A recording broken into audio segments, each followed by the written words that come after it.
Një ditë, profeti Muhammed, paqja e Zotit qoftë mbi ta dhe familjen e tij, ishte pak më larg Qabës dhe i pa disa njerëz duke bë tavaf rreth Qabës. Kishin shku kështu për vizitë, nuk ishte haxh.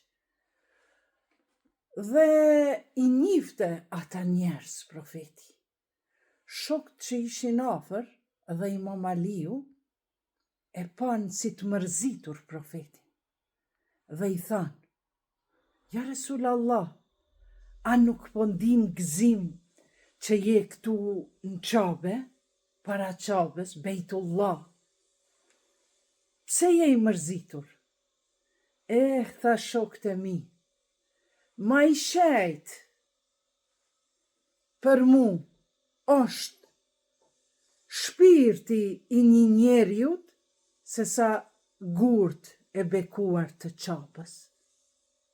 Që do me thonë, kote ki që shkon Qabe, e shkon numre, e sillesh, e fal namaz, e bën foto, e bën video, e tjera, nëse ja ke thy zemrën dikujt, nëse i ke bo dikujt pa drejtësi me hakun e vetë, vallahi billahi, nuk e ki kabul, as namazin, as haxhin, as humrën, as veprat e mira.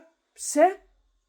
Sepse Allahu thot, nuk i pranoj veprat e mira, punët e mira, prej punë keqve.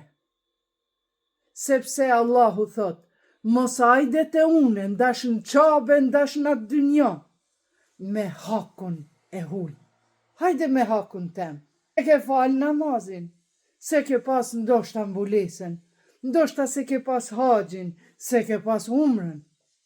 Hajde, e atë unë me hakun tim, e jo me hakun e robit, me hakun e njëni tjetrit, sepse ndoshta për hatër traditës, për hatër të asaj kësaj, ta bon me majet guhës, hajtë se halal, por m'ke lëndut, kam lëndu, m'ke idhnut, kam idhnu, edhe hajtë se po ta boj halal, ama Allahu është shumë i drejtë. Allahu nuk mundet mi bo pa drejtësi një robit të kësaj dynjas, nëse të tjerët i kanë bo pa drejtësi, e atyme pa drejtëve, tiranëve, shtypsve, poshtrusve, atyme me afar, e ky shtypuri prap me met i përbuzur në botën tjetër.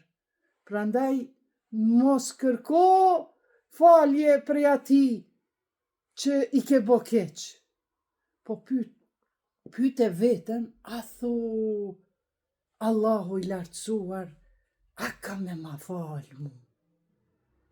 Mos harroni, bëni follow, bëni like, bëni share, njerëzve që ju kanë bo pa drejtësi, ju bëjnë, qoftë vllai, motra, ma mirë është kryeni hesapet brenë këtë dynja, zhat janë i dorën njëni tjetrit, folni njëni tjetrit, Bajrami po vjen, ditët e Arefatit jemi, nëse nuk pendoheni tash, nuk e di ma ka me gjetë njët Arafati i arshëm. Prandaj, shtrijani dorën njëni tjetrit, pajtohuni me njëni tjetrit, zgjidhni hesapet me njëni tjetrit, se veç 2 metër katror kanë me të pritën varë, edhe haku i tjetrit në ahiret.